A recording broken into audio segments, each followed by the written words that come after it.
Here we go. Here we go. Welcome to the show. Welcome to the Glosso America YouTube channel. You know what to do. Hit like and subscribe. Turn on your notifications. And let's get after it. Hi, hello, and welcome to your favorite average to good podcast. Call it what you want. I'm Jimmy Conrad alongside Charlie Davies and Chuck.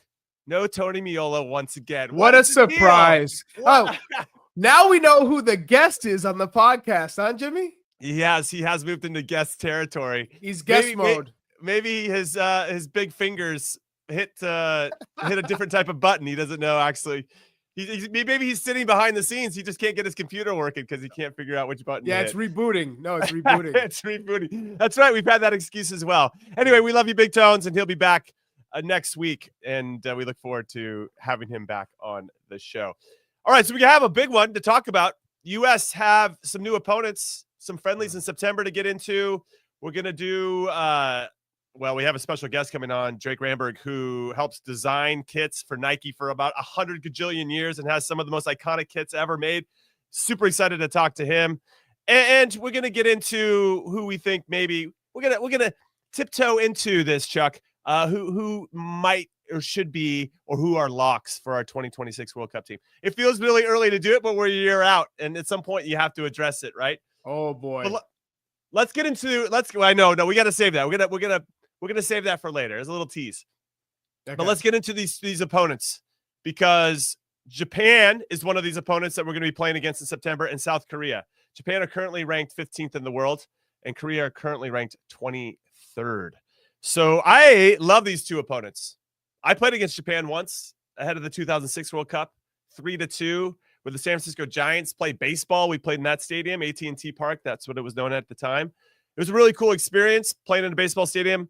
Not always the best, but being in downtown San Francisco was very cool. And they're just a very good opponent, right? And I think that'll help us hopefully solve some problems, or they're going to ask some questions of us, Chuck, that we're going to need to have answers for heading into the World Cup. If you had to pick between the two, who is the bigger challenge for you? Historically, I would say Japan, I think, was going to ask some more questions. We played against them before the 2022 World Cup, and we lost 2-0. I remember watching that game going, whew, this could be a rough, not necessarily a rough World Cup. But then during the World Cup, you said, oh, they're much better than advertised, right? Yes. Because they had a strong World Cup. They did. I feel like there's a certain playing style that I really appreciate about Japan. Very technical, but there's this tactical understanding where they just poke and prod, right? Okay, we're going to figure out what you're going to give us. We don't know what it is yet, but we're going to figure it out in the middle of the game. And they're very good at then trying to exploit what that weakness is, or that vulnerability, whatever that space is that you're trying to give them. So I really like this opponent. South Korea, I would say, obviously we had a guest of the show, Jurgen Klinsmann, who was managing them recently. Maybe not as clear in their identity. They have top players, of course. Heung-min Son stands out, but outside of that, they got good players. There's no question they're going to be competitive, but will they be as much of a force as Japan? I don't think so. That's me just putting my flag in the ground as to who I think has a little bit more of a sturdy identity right now. Your thoughts? I like these opponents though. I mean, this is better than Oman and Uzbekistan, that we played in a window once. I was like, what are we doing? That's not going to help us move the needle. I think they're very, very close to being almost at the same level in terms of players who can break you down. I think defensively, Japan might be a little bit better, and then in the attacking phase of the game, I think South Korea is better. And Mitoma is an incredible player. Let's not forget that. Yeah, I'm not gonna. I wouldn't be surprised if someone came in for Mitoma this summer, just like last summer. There were a number of clubs. So outside of that, I think South Korea posed a lot of questions for our back line and defensively, and Japan they have an identity. I think they're really good at not only transition moments. I think that's where they probably are best, but they can defend in low blocks. I'm hyped about these two games because I think they're two quality opponents. They're going to be good tests for us. Yes. That's what we're looking for. So anyway, we're excited about those. We have 2 other friendlies to get into first with Turkey and Switzerland. And then we have the Gold Cup. And then these 2 friendlies will appear in September. Once the European season gets ramped up again, we're getting close to the end of the European season. And now, speaking of some of our players that performed this midweek, Chuck, we have Haji Wright in his Coventry City crashed out against Sunderland in the championship playoffs. I will say this. Their manager, Frank Lampard, Super Frank Lampard, he took over the team when they were in 17th, just a couple points outside of the relegation zone in the championship. And they went on a hell of a run to get themselves into this position. Fell a little bit short and really self-destructed. Made a couple mistakes in this championship playoff against Sunderland over the 2 legs. Obviously giving up a header in extra time in the 122nd minute. Heartbreaking way to go out. The game can be very, very cruel. But in terms of Haji Wright, he played a little bit wide in leg 1, and I didn't think he was very impactful. And then in leg 2, he played all 120 plus minutes and was more of a striker. And I thought he had more of a presence in that particular game. Even though he led the team with 12 goals this season, he didn't find the back of the net in these 2 legs. And ultimately, right, you need a couple things to happen in big games.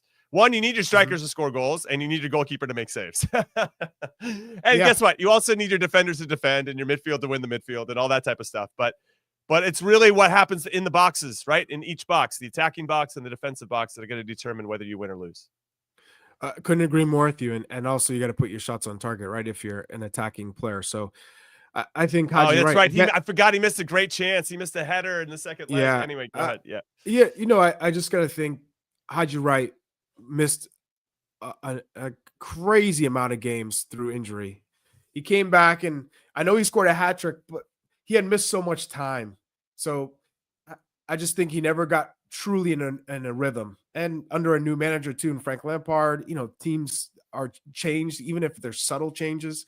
So I still think he did enough to put himself in a good position for next year. All right. I agree. I think they're going to be fine, but man, there's got to be a gut punch when you lose in the playoff, when you feel like you're so close. You can taste it. The Premier League, it's almost there. All right. Speaking of another playoff spot, let's talk about Jonathan Klinsmann.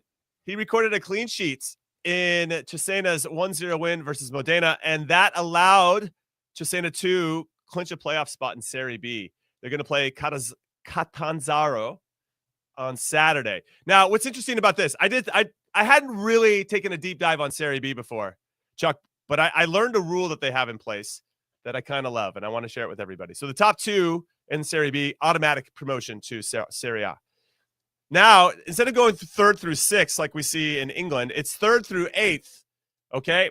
3rd and 4th, just wait. They just chilling until 5th plays 8th and 6th plays 7th. What I find interesting in those, they're one-off games. They're played at the home stadium. There's no penalties. So if after 90 minutes it's tied, you go to extra time. But after extra time, you don't go to penalties. It's the team that had the better record that goes through. And I've got plenty of time for that. I really like that rule a lot. Like there should be some value in having the better record over a 10-month season. And if that means that you're in a better position, you don't have to go to penalties, which is a coin flip anyway. I like that. I like that a lot. Listen, you're giving the lower seeded team 120 minutes to score or to win. And if they can't do it, then it's the team with the better record that goes through. I like that rule a lot. I don't know where you feel. I don't know what anybody else thinks that are listening or watching. But what do you say, Charlie? Yeah, I'm with you. It's a sick rule. Yeah, it is. It's like, all right, if you got lucky and you somehow got into this final, then guess what?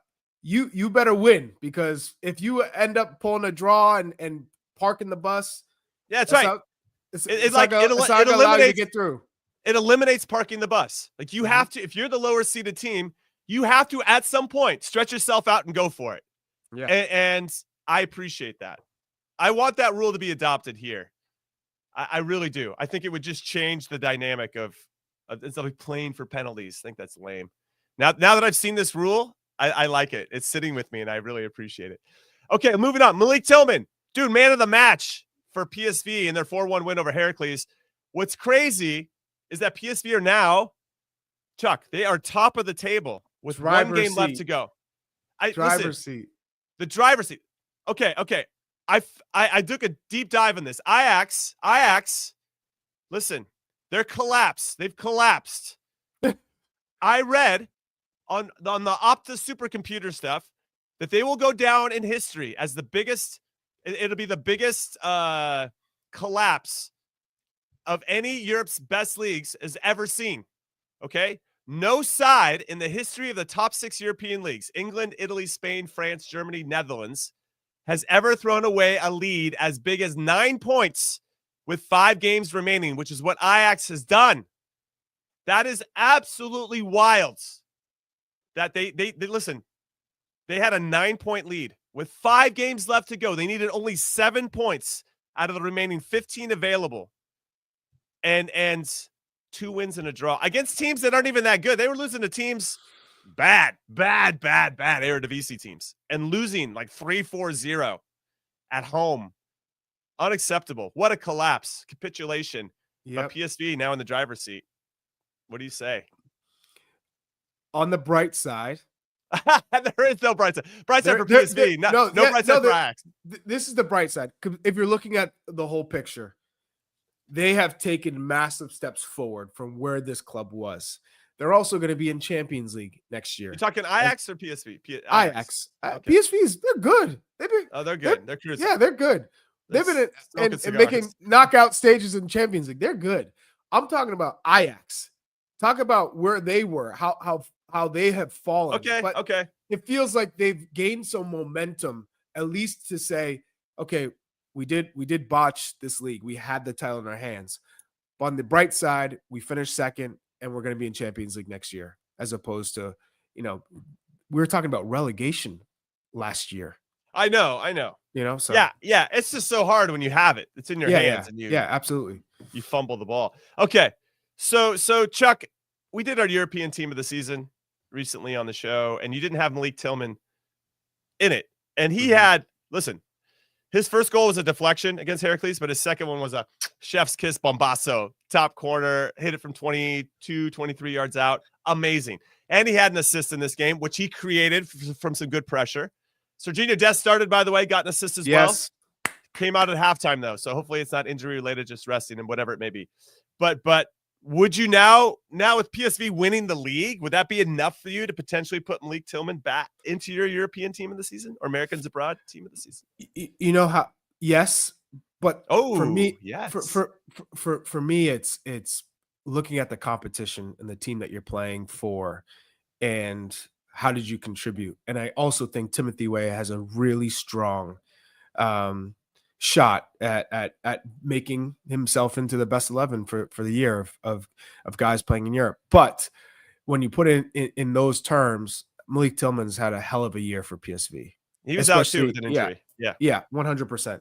But he's also not a right winger, so that's part of it. He's playing central. I hear you. All right, it's official, everybody. Chuck doesn't like Malik Tillman. All right, moving on. Now, keeping it in the Eredivisie, Paxton Aronson scored in Utrecht's 1-1 draw versus Sparta Rotterdam. He also got nominated for the Johan Cruyff Young Player of the Year award.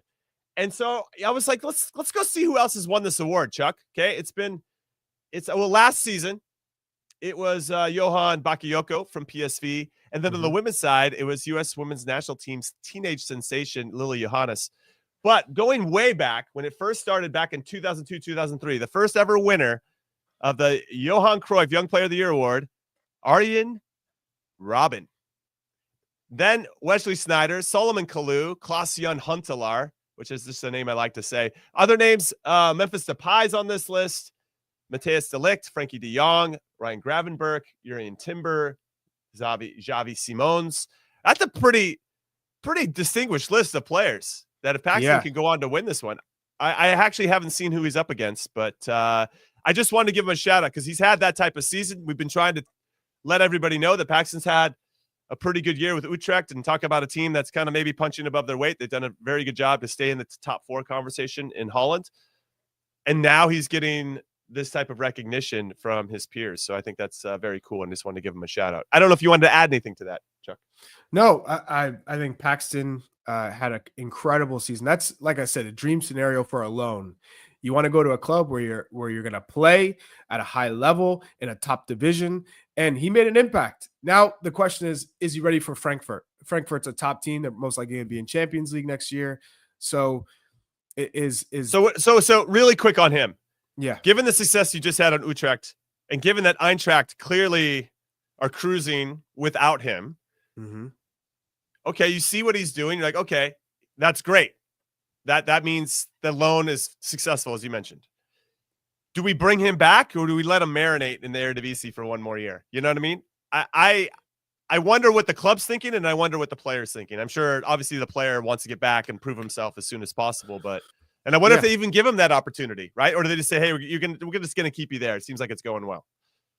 Well, at the same time, you look at a player like Martin Odegaard and him going to the Eredivisie and getting playing time, and then once he got that opportunity and shined, he went back to Spain, but not for Real Madrid. He went to Sociedad. So maybe there's another club in Germany that he could go to play in the Bundesliga, but be in a competitive side where he's going to play every minute, and obviously not Union Berlin where his brother was. You don't want to go back to a club where your brother played, but I think there is another step probably before going back into that Frankfurt team, unless Dino Topmüller, the manager for Frankfurt, says, I've always had a plan for him, and now he's ready to take that opportunity.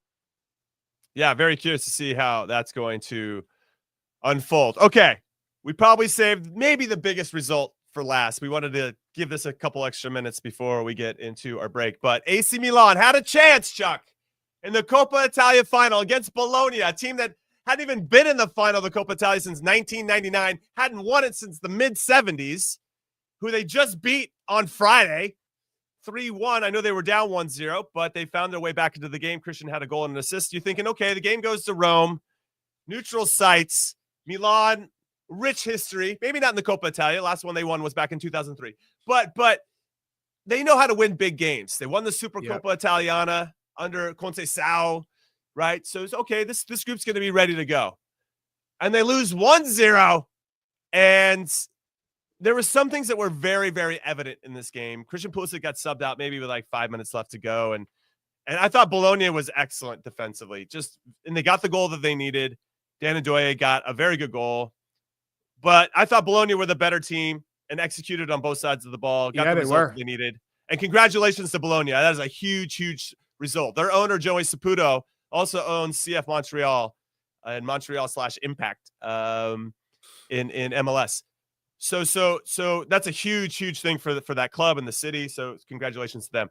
Milan, though, kind of in the mud, this is kind of how the season's been going for them. Sometimes good, sometimes. What's that famous quote from Gattuso? Sometimes maybe good, sometimes maybe shit. That's kind of where we are with AC Milan this season. Yeah, literally. You're spot on. It's just it's sad, and I don't know what the plan is for this summer, because if you're telling me you're confident in Milan turning it around with this current manager Conceição, I'm not so sure. He's out. I think they've already announced he's out. So who do you bring in? He's got to be. Yeah, he's out. And I heard they also mentioned that Joao Felix is going to be going back on loan, or going back to Chelsea from this loan spell, which, I don't think he really fit in with what they were trying to do. Here's the one thing that I note. If I can get into the weeds, just if you guys can humor me just for a second. When there was in desperation mode and Milan needed to actually kind of play through the pressure of Bologna, and now, of course, we could say this could have been from the start of the game, but it was really apparent in desperation mode. Last 15, 20 minutes, they needed to get a goal. They just needed to create a chance, get some crosses. They had no ball-playing center backs, right? Nobody could just get on the ball, be composed, or even like a deep-line playmaker. You're not going to – Fofana's not your guy there. If Yunus had played, he's more of a guy that likes to dribble through the lines, not necessarily like unlock a team with a pass or whatever it may be. That is so apparent that that's what they need. They need Bournemouth's Huijsen. Well, he's going to Real Madrid. I know, but that's the type of player, right, that you need. Someone who's good on the ball, who can play high, play high, who can get comfortable in those type of situations. And you just look at Milan's back line; it's just not good enough. Not for that club. Yeah, Not for their yeah. ambitions. Yeah, and if they lose to Johnny Reinders, who's arguably the co-best player with Christian, he might be going to Man City. I don't know. So anyway, I should add, because this is one of our charms. Sometimes we talk speculatively. Reportedly, Sergio Conceição. Okay, reportedly, which is why I did not say confirmed he's out. Okay, you're a pro and I'm not. I know. I'm an amateur at this time. So reportedly, Conceição is out at the end of the season, and reportedly, Joao Felix is going back to Chelsea after his loan spell at Milan. Just to clear that up. I don't know what it looks like moving forward, but they're going to have to sign a few players, probably in every line of the field. It feels like they have enough of the names in the front three. I mean, to have success, it's like, do they need some more of that connective tissue type player that can help set up those guys in a more meaningful way? Would it help to have some center backs that could play? Yes. Kyle Walker was a bust for me too. He didn't do much. I was expecting more from him. And then can they have like a deep line playmaker that can unlock some things? They honestly needed Andrea Pirlo. Just throwing that out there. He's a guy that I think that would help a little bit. But the implications for next season, I don't think you tear it all down and build it back up, but very curious to see what moves Zlatan Ibrahimovic and the ownership group are going to do there and how much money they're willing to spend. Because they did actually have, it's funny, they did actually have a midfielder that fit that mold. His name was Sandro Tonali. Now, they probably knew he was going to be suspended for a year for gambling, but now that he's back and playing, he's got a little of that. The buyback clause? Maybe. I don't know. I don't know. Is there a buyback clause? We'll have to wait and see. All right, we're going to take our first break and call what you want. When we come back, a very special guest is going to be breaking it all down for us with regard to kits. The U.S. men's and women's teams just dropped a few new ones, and we got to get his thoughts. Don't go anywhere. The clock never stops. Relive the greatest moments with uninterrupted highlights and more. It's Gareth Bale! Ronaldo! Wonderful goal! On the UEFA Champions League channel. Streaming free. All right, welcome back into the show. I'm Conrad Dino alongside Chuck Wagon, and this is Call It What You Want, honestly, your favorite Average to Good podcast. And if you say otherwise... No, we're good to great now. You're lying. Well, you're also lying with that. We're still working towards the good to great's just this facade that we're trying to chase. We don't know if we'll ever get there, but it's that carrot that continues to dangle for us. Okay, so as I teased before the break, the men and women's national team dropped some new kits, and we're going to talk about the one that they're going to be sharing because the women got their own special away kit. Very cool. But there's a home kit now that we're sharing, Chuck. It's pinstripes. And I wanted to get our thoughts on it first before we brought in our special guest. Christian Pulisic is modeling it here if you're watching on the YouTube channel. And what are your thoughts? If you haven't seen it, just type in U.S. men's national team or USMNT new kit and see what your thoughts are. Chuck, what are you saying? Out of 10, what's your initial, you see it, it hits you. What are your thoughts? What are you feeling inside? I love it. That's one. I am a big fan of this kit. I like it too. I'm curious what the numbers look like on the back, but in terms of a look, like I'm vibing with this hard. It's clean. It is nice. 8. I'm going like 8.5 out of 10. Yeah, I'm with you on that. Okay. I think it's clean. I will say this. I wore one. We both wore it together in the 2007 Copa America. We had the pinstripe that we wore for that tournament. Hold on, I was so excited to be like, "Oh, Chuck, I'm gonna find it. I can't find my pinstripe. You have it. I can't find mine. I don't know where mine is, but there is some shout out to Eddie. This is from Eddie Johnson. He signed it for me. Oh, you got EJ's. We changed jerseys. Mine is upstairs, but yeah, we this is one of my favorite kits. I think this kit hits. I don't know why. We only had it for that tournament, right? That was all. It was the Copa America, special Copa America kit. Like they should have kept that. I think that was a fire kit. Yeah, I liked it as well, and I'm like in my feelings because I can't find my kit at all, and I don't know where it went. Anyway, it's time to bring on our special guest. His name is Drake Ramberg. He has worked for Nike Design for 37 years, and he's designed some of the most iconic kits. You probably don't even know who was behind that, but it's one genius, and he's joining us right now. Drake, welcome to the show. Wow. Good morning. Drake. Good morning. So okay, so I guess what we need to have is some context. Your backstory. How did you fall into designing kits for the beautiful game, and honestly, making them more beautiful than they deserve to be? Let's just throw that out there. Well, guys, I mean, I grew up in Oregon, not far from the Nike campus, and I was playing soccer. But back then there wasn't no internet. It wasn't like Premier League on TV all the time. But I was playing soccer, so they moved me over to Europe in 1990 to basically be the first kit designer for Nike and set up our design studio over there in Germany at first in 1990, and then eventually they moved the headquarters to the Netherlands. So I got dropped in the deep end and just trying to figure out, what's the difference between Man United and Man City, and just learning as I went. But yeah, it was crazy times, but I loved it. So Yeah. Drake, tell me about the first kit that you designed in Europe, and because you're coming in with a different perspective, you're an American. Hey, we're Europeans. We're proud of our kits. We have our logos and our crests. How did you feel when you made that first kit? What went into that, and how was it received? Woo! That is Well, to be honest, I was still pretty naive about the world of football in Europe, still learning.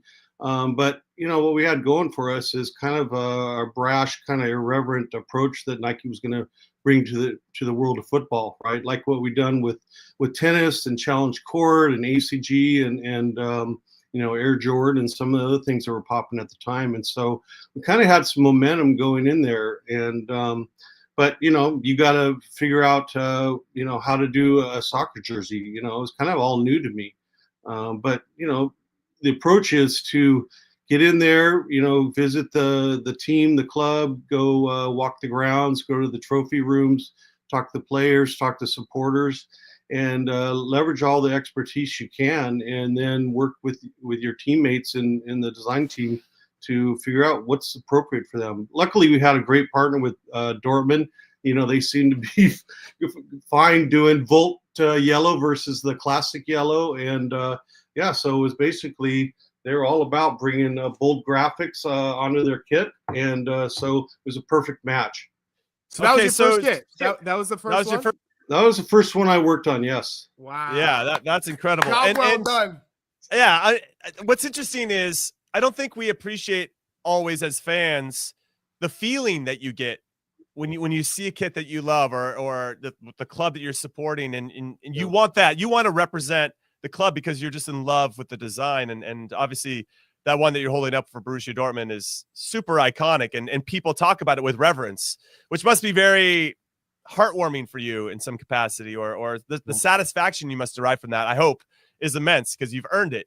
Yeah. Now, really quick, with your time in Europe, because our players sometimes run into this, or even our coaches when we go over to Europe, Americans don't know anything about the game. Like, did you run into that? Oh yeah, we had to get credibility instantly. We were the upstarts, we were the underdogs. Adidas, Puma, Umbro, all these other brands had been doing it for a long time, and so we come in there and there's a lot of skepticism that we don't know football. I mean, we call it soccer for geez. And so but first shot out of the gun, we had to do something great. And so between PSG at the time, we had PSG, Olympique Lyon, and Dortmund were the three teams that we have. So three different cities, and we were able to use those to kind of express ourselves. But we built off of that, and eventually we signed Arsenal in 1994. And and then we had Nigeria, and we signed Italy, and then basically we kind of laid the groundwork for Nike football for the next 30 years. So I think we all want to know, you get Nigeria, and Nigeria has hit on every damn kit, Drake. Every kit, it's fire.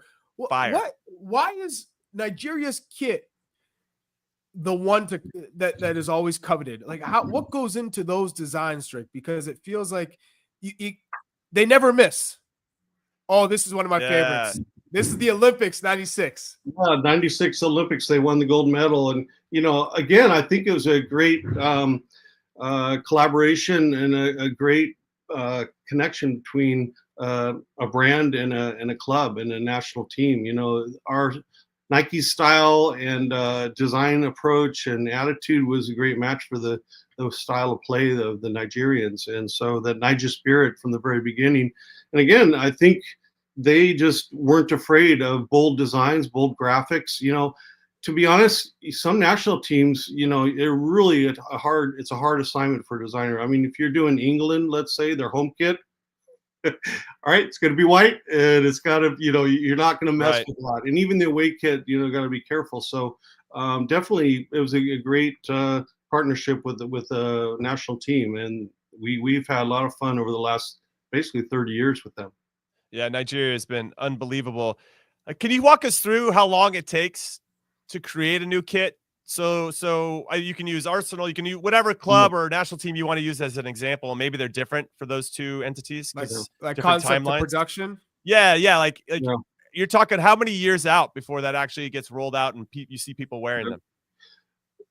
Well, ideally and typically it's like 18 months. I know when we first signed Nigeria, we had a short window to get it on field. And so in the first, the 95 kit for Nigeria, we actually used the Borussia Dortmund wing design and recolored that for them. But typically it's 18 months. And that, a lot of research and, the design cycle of that's only about, 4 or 5 months of it.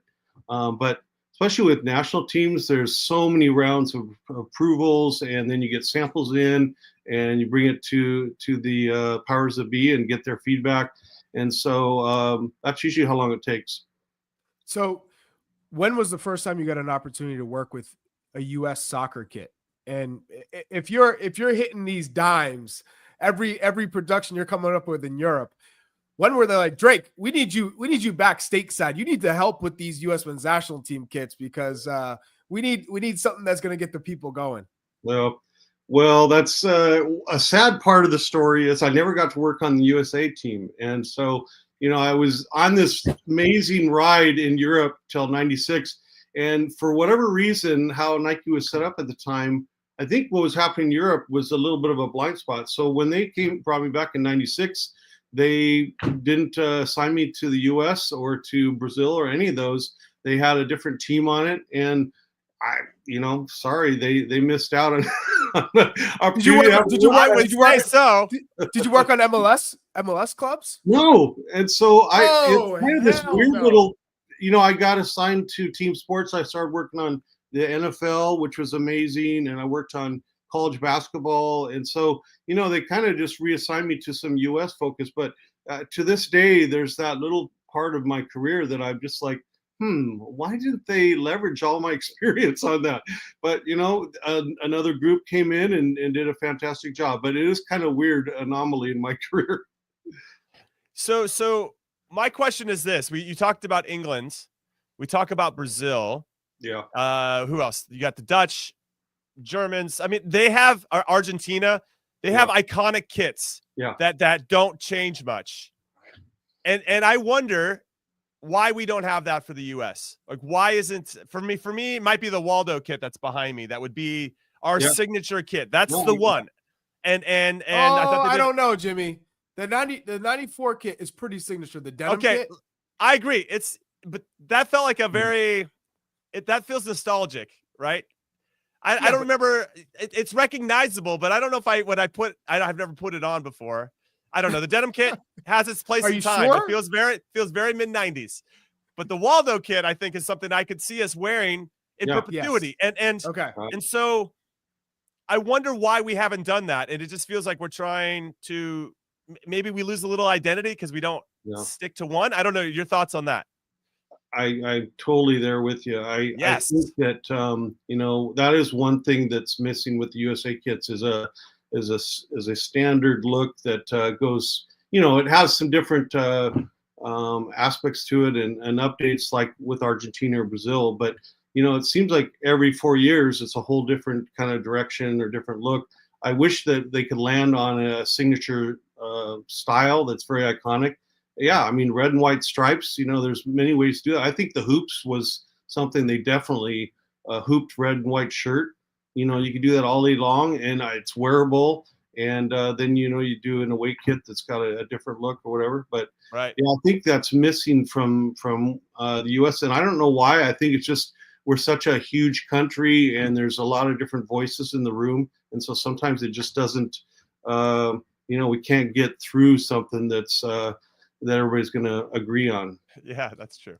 Speaking of voices, Drake, how important is the player's perspective? And is it, because there's some players who have great style, great sense. There's some that they don't know what style is. So how do you take those perspectives in, and how does that influence where your design goes? Yeah, that's a good question. I mean, basically, there's, again, a lot of voices coming at you from, club presidents, national team leaders, players, fans. So you take all of that in and try to represent it. But, you don't try to, especially with graphics and things like that, you don't try to listen too much to one player or anything like that. You really listen to the players with regard to the fit, the fabrics, the comfort, and all those performance attributes. And yeah, you want to hear their voice on what they're going to be proud to walk in the field and wear. But then you take all of that together and then try to do right by that country or that club and represent. But I would say that doing a club kit versus a national team kit, the national teams are really tough because you're representing an entire country versus a club. You've got that city to work with, and you can kind of play with the elements from that city and that identity of that team. But when you're doing a national team, you kind of represent an entire population. So things get a little more maybe diluted or just more of a challenge from a design standpoint. Yeah, I can't even imagine the pressure. Yeah, for the 2026 World Cup jersey. Yeah. And whoever's designing that, word. I wish you the very best, and I hope that we all love it. That's what I'm gonna say. Drake, I can't wrap my head around you getting a start in Europe and designing the most incredible kits, and then you come back to the US and they say, all right, off to football. Thanks for your contribution. What?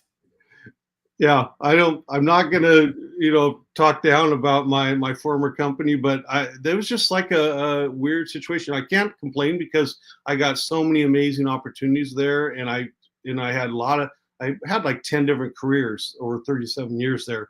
I worked in headwear, I worked in footwear. I designed the original flight logo that's back there behind me. So I mean, I loved every minute of it, but it is kind of weird that they didn't leverage my expertise in that. So I can't wrap my hand around it either. Yeah, I think the word we would use is unacceptable, Drake. Unacceptable. They didn't leverage you. Wow. Okay. All right. All right. We're getting after it. Okay. Let's get into a little quick fire game that we want to play with you. We want you to rate these U.S. men's national team kits from 1 to 10. Yeah, you're on the hot seat now, Drake. Okay. Can I just say I'm not gonna do this. I got nothing but love for my my Nike teammates and all the other kit designers out there. Nothing but love. Yeah. We got you. We got you. That was a nice preface. All right, let's get into the first jersey. And this is the pinstripe from the 2007 Coppa America that Charlie and I were discussing earlier. Well, no, that's me. Yeah. Again, I think it's very tasteful, very clean.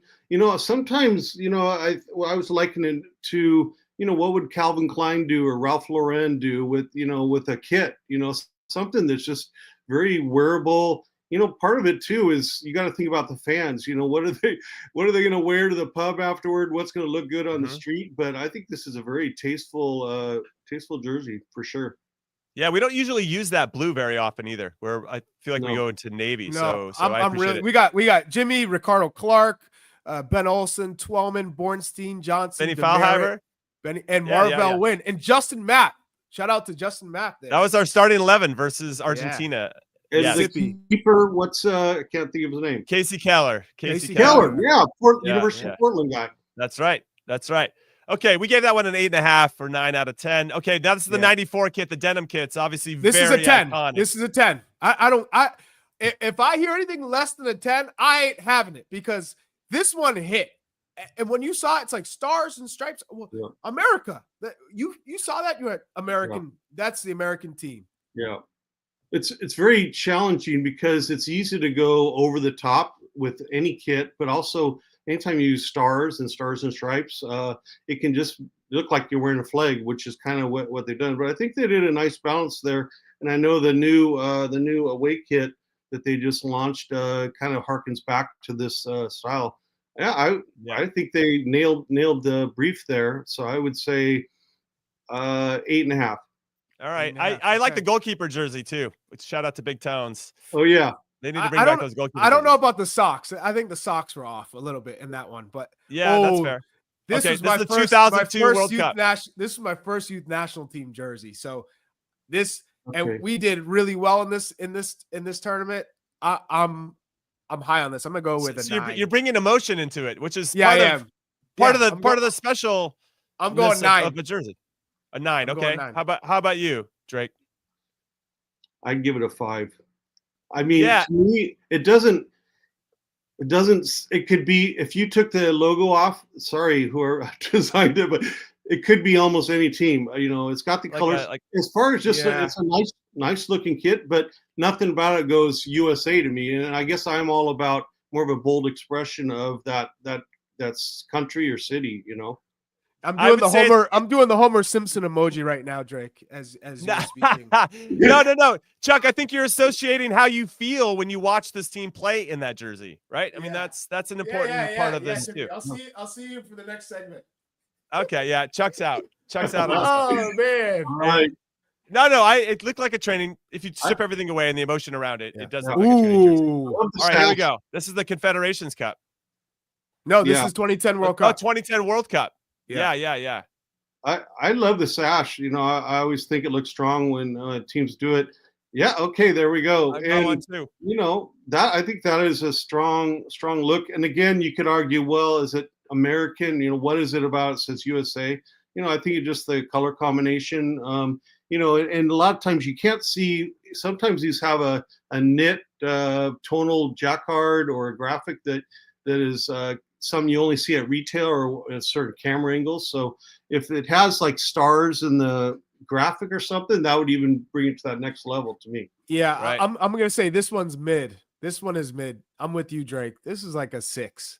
Yeah. Okay. All right. Last one, I believe, and it's the Bomb Pop. This is from the 2014 World Cup. Yeah.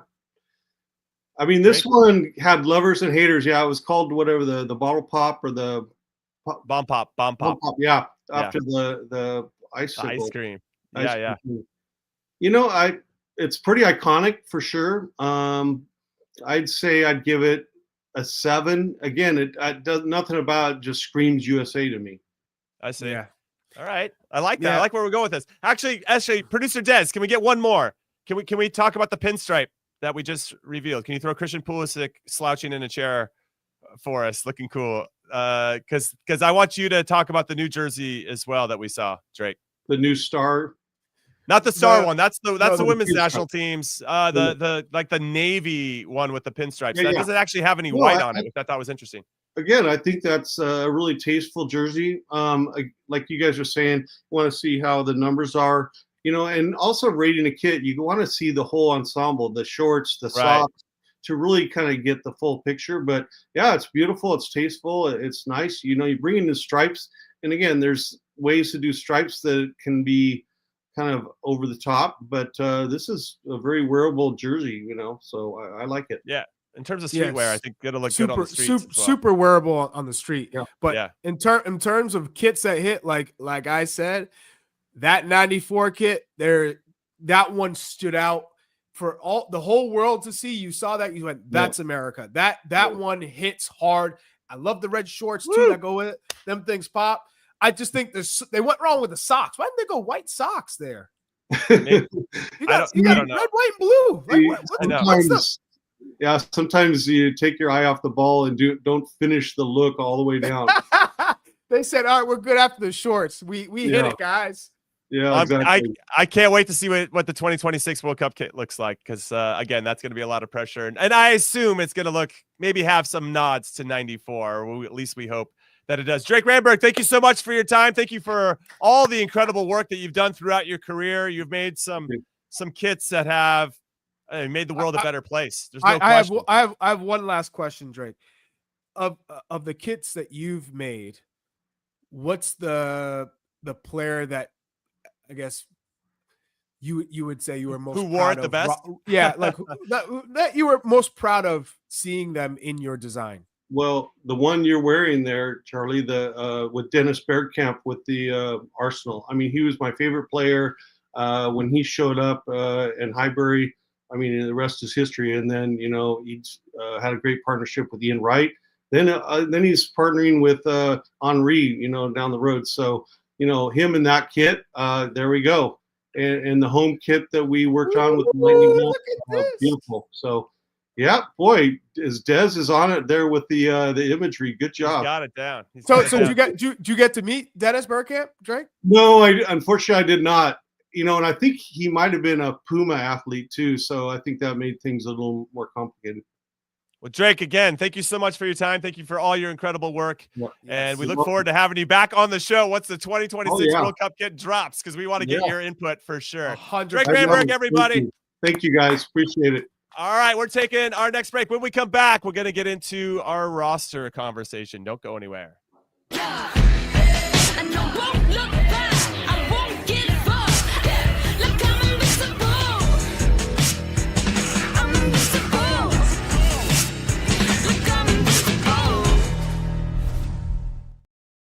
All right, welcome back into the show. It's our stretch run here. And I made a mistake, Chuck. I'm going to raise my hand and accept this. I said that we were going to have a roster conversation around what the World Cup team should look like in 2026. That's actually a different assignment that we're putting out. I didn't want to put you on blast because I'm a good teammate. You know what? And I appreciate you. That's a separate assignment that we're cutting for a different video later on. This one is for the Gold Cup. So I got a little confused. Again, accepting my responsibility here on this. My bad, everybody. And we're going to get into who we think should be included in the 23-man squad for the Gold Cup, right? Which is a very important competition because it's a year out and the coaching staff and the players can be together for close to a month, which is important time to build rapport and trust and a style of play and more of an identity and get that cemented. So, Chuck, let's go line by line here because apparently we agreed on 18 of the 23. And so I'm kind of curious as to the conversation we're going to have about those 5 other players.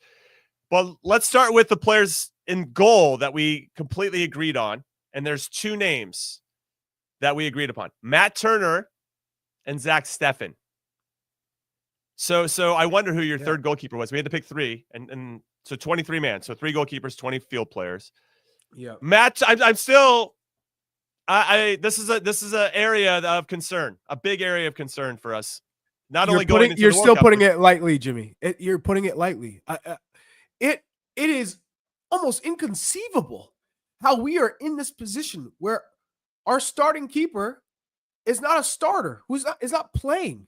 Right. And this would be for the second season in a row, right? So, and then you have Zach Steffen, who once was the guy, kind of fell off, kind of reestablished himself, but deals with injuries and consistency issues. So, and he was going to get the start in the Nations League third place game, but he had something come up. I think he got sick. So, it's one of those things where we have no idea. I don't know if there's a clear-cut favorite. You expect Matt Turner to find a club to be the consistent starter for next year, but that's still what if this happens, because Nottingham Forest have to allow him to go somewhere on loan because no one's going to buy him for the amount of money I'm sure that Nottingham Forest would be looking for.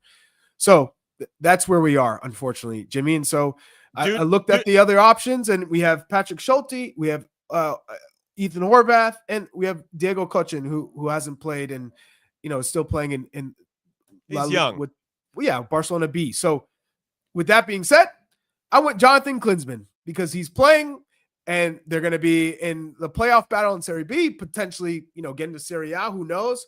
But here we are with Jonathan Klinsmann, as we're holding guys accountable who are playing and playing well. Jonathan Klinsmann, you can't argue that. So would that be? I like that. There's an angle of that I really appreciate, which is I've asked the whole player pool, if I'm Mauricio Pochettino, I've asked the whole player pool to be in situations where you're playing regularly. And now we have players that are playing regularly and who are playing well. And that's who I'm going to reward with call-ups and playing time. And if you called in someone like Jonathan Klinsmann, that ticks those boxes. If you call in Ethan Horvath, I guess could fall into that as well. He got to play a little bit more for Cardiff towards the end. They get relegated, so they're not feeling as great. Like the vibes are different around Horvath, relegated, versus Klinsmann, who's in a promotion playoff to get to Serie A, which would be crazy for Cesena, who were in Serie D like 8 or 9 years ago. So crazy. So the vibes are just different in terms of situations. Stefan obviously still playing and playing regularly for Colorado, and when he's had his moments under Mauricio Pochettino, and he was going to start that Nations League game, as you said, probably a missed opportunity for him to kind of cement his role within the team. But yeah, Matt Turner, dude, listen, if you're watching, you got to just find a situation where you're playing. It's getting to the point now where we used to joke about it. It's no more joking now. Like, you need to be in a situation where you're playing. Otherwise, Jimmy, how do you? I've seen a bunch of Chris Brady. He's given up 23 goals this season. He's made some good saves, but does he stand out as like, oh, this is the obvious choice? For me, when I think about Chris Brady, when I think about coaching, when I think about Slonina, like if you know, right? If you're going to bring in, like, if you're going to have two goalkeepers, your one and your two are probably going to be the ones that are the most viable. So if you want to bring in a third, and whatever the names are, whatever order you have, that's obviously up to interpretation. But whoever's your third, if you're just trying to bring in somebody for vibes or right, who's just going to be a good teammate, that has to be taken into consideration. Because if you're the third goalkeeper, you're the dude that's just getting pounded with shots at the end of every practice. You're there for the team. Obviously, you're there to compete, and you've been a warrior and have that warrior mentality for a long time.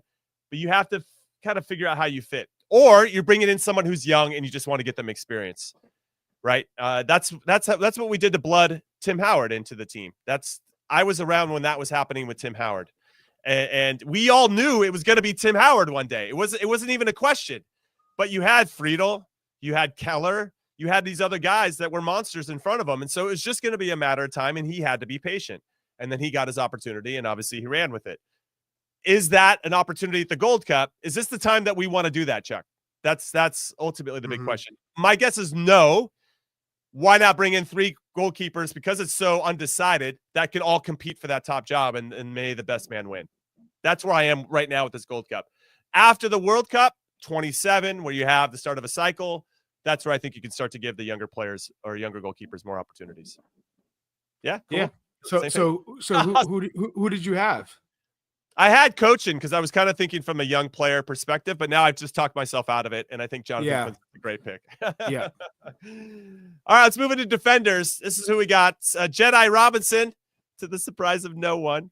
Serginho Dest, nice to see him starting and getting minutes and contributing. I thought he had a great assist, made a great run into space and received a ball from Veerman, and he set up Siberi for a good goal for PSV this weekend. Mark McKenzie's one of our locks. Chris Richards.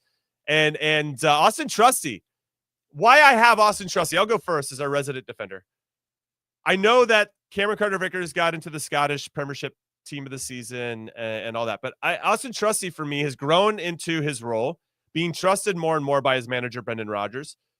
I thought he had a very steady Champions League campaign, and he is a left-footed player that can play left center back for us, and if we're really trying to ease Tim Ream out of the picture, which clearly he isn't one of our locks, Tim Ream, and I don't think he's been super sharp in MLS this season for Charlotte. I want to see Trusty, and I think Trusty has an opportunity here to have some time to kind of showcase what he can do for the coaching staff. Hold on for a second, Jimmy. I was led to believe that we were supposed to come up with 23 names for the roster. Okay. Yeah. Right. There's going to be more than just 3 center backs. That's correct. This is just our locks that we agreed upon. Okay. We agreed upon these 6 names. Right. Just so you know, Mark McKenzie plays as a left center back in a back 3. Well, he actually this past week he played in the middle. But yes, I agree with you that McKenzie and or Trusty can do both. But McKenzie can play on the right side as well. Yeah, and Trusty is left-footed, right? So right. I give you that. So you didn't have Ream on here, and you didn't have Cameron Carter-Vickers on here. So those are the 2. I left these spots open because I'm curious because CCV had his chance in the Nations League, and I didn't think he owned it. I didn't think he killed it. Right? I mean, obviously he does well for Celtic, but when it comes to the national team, it's just there seems to be a little bit of a drop off in his quality. For whatever reason, we could argue Malik Tillman falls into that as well. There's other players that fit into that. So I haven't necessarily been won over by CCV when he plays for the red, white, and blue. Austin Trusty I don't think has had that look yet. And if we're gonna give him a look, well, might as well right now where you can get a nice, long, distinguished look. Jimmy, your boy Dalton strikes again. He said, "Jimmy, no Walker Zimmerman." Walker right now is hurt, so it has concussion. So I at this point, I would love to see him in the team. I've put my flag in the ground for him. I think he's got a lot of qualities that I appreciate, the intangibles. But given his injury status currently, I don't see it being and given where he's been valued and didn't get called into the recent friendlies, I don't think it's going to happen. So I'm trying to be realistic and not emotional about this. So I would say that he's out. Tim Ream for me is on the fence. I just don't think he's been very sharp. I think CCV will probably be in. He was in with the Nations League team, so he probably should have been one of my locks, just given that he got that look, and I thought he was okay. But I want more out of the center backs. There has to be more presence. There has to be more leadership. There has to be there's little things that I'm trying to identify during games that I've talked about, where the lines drop too deep, or the positioning of the midfields based on what the communication that the center backs can give. So yeah, CCV will probably be in there. I assume Tim Ream will be in there, but I didn't want to necessarily write them in as locks because I think there's a conversation to be had for those guys. Perfect. Also, I see a comment from Nate. Where's Bicky? He said, "How is Dest a lock? Hasn't Poch not even contacted him?"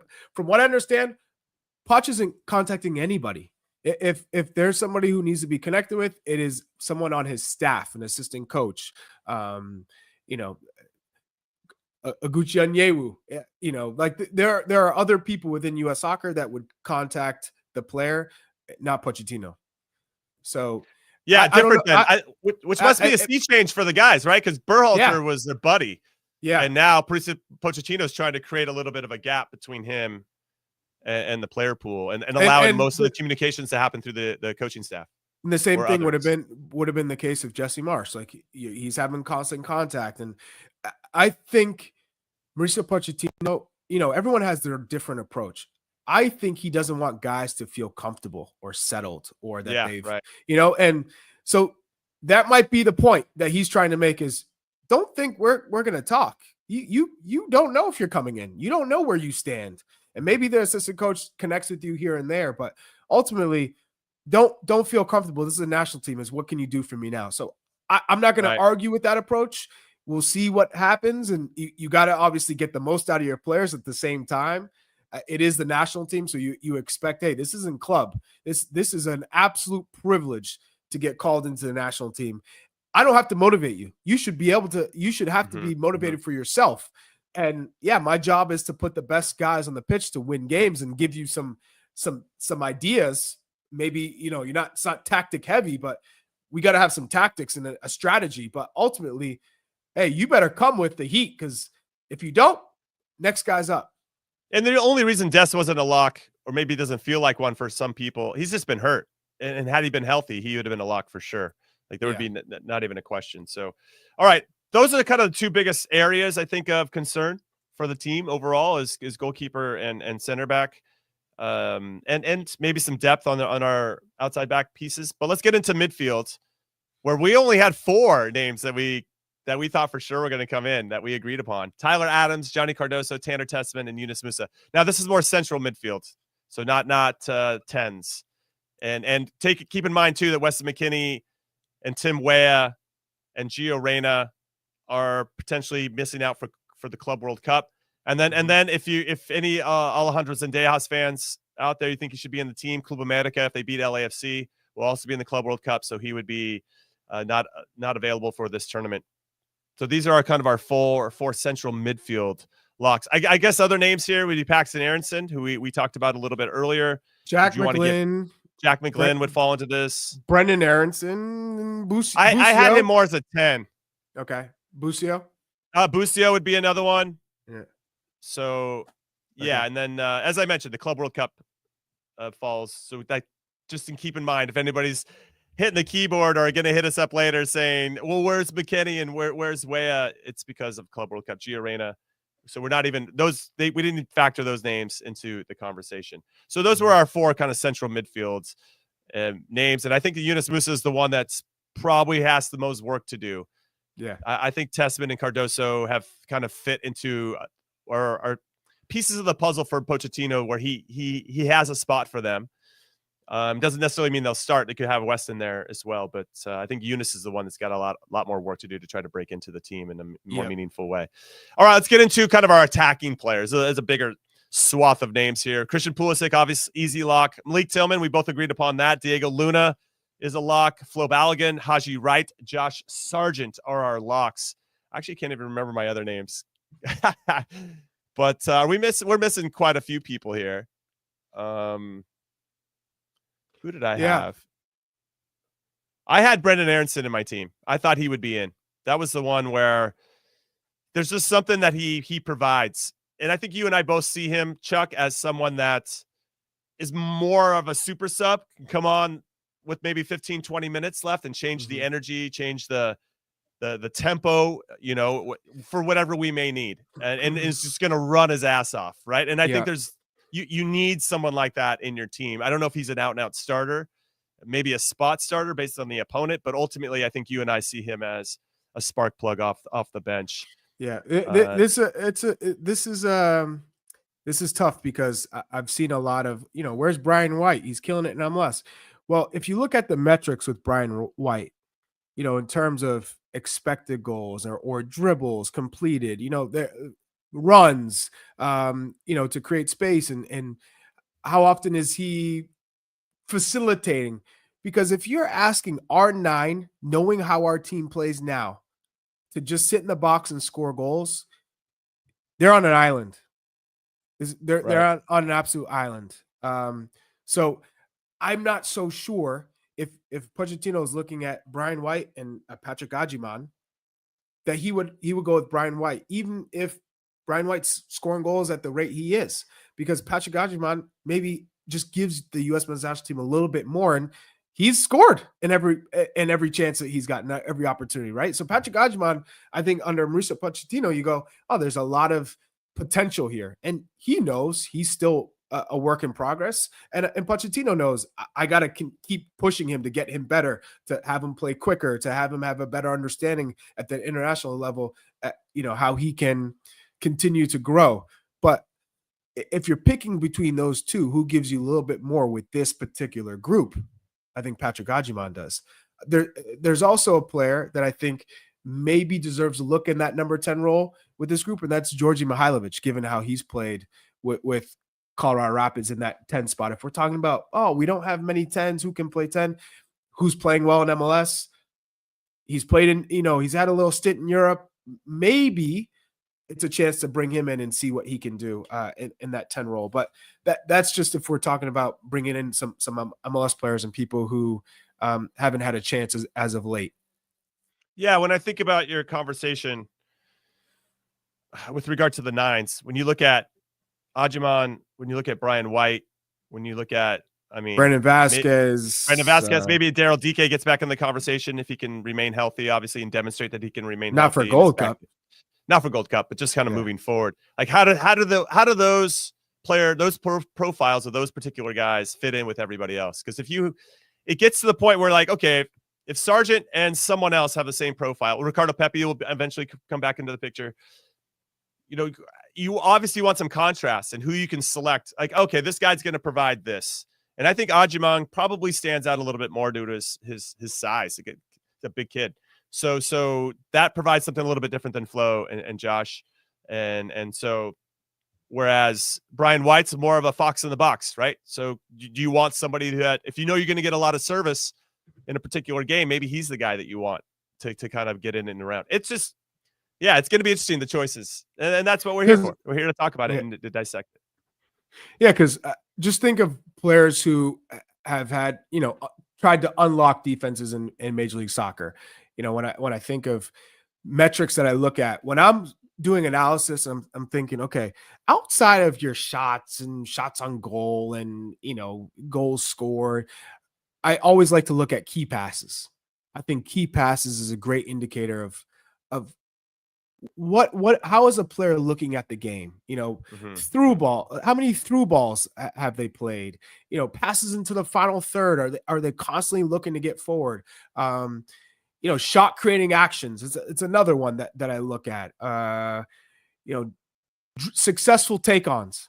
Who's not afraid to get on the ball and beats their guy? That's an important tangible. And unfortunately, there are no Americans in the top 10 for that statistic, which is progressive bigger carries conversation.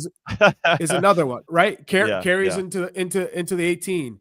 So those are some of the things that I look at when we're looking at statistics, and I think Georgi Mihailovic from that standpoint, if you're thinking about, okay, who could unlock back lines, he might deserve a shout. So that's what I was thinking about in terms of MLS. No, it's a great conversation to have. And I think what we probably should have prefaced this whole conversation with is we'll probably get a lot of information from these upcoming friendlies as to who he's going to call in, because he might give a shot to like an Austin Trusty in those games. And if Austin doesn't make the most of it, then maybe he goes, and for a Gold Cup, he goes with somebody different. Like Austin's going to have his moment and didn't take it. Now we're going to kind of go with the guys that he always kind of had in mind, but I wanted to give some other players an opportunity. So these friendlies, I think, are going to be a nice precursor to the Gold Cup roster. And obviously we'll get into that very, very soon. Also, one real quick conversation, John Tolkien or Max Arfston. I'm kind of curious as to who he might select for a Gold Cup, because you're going to need somebody that's left-sided that can get up and down. Who would you take?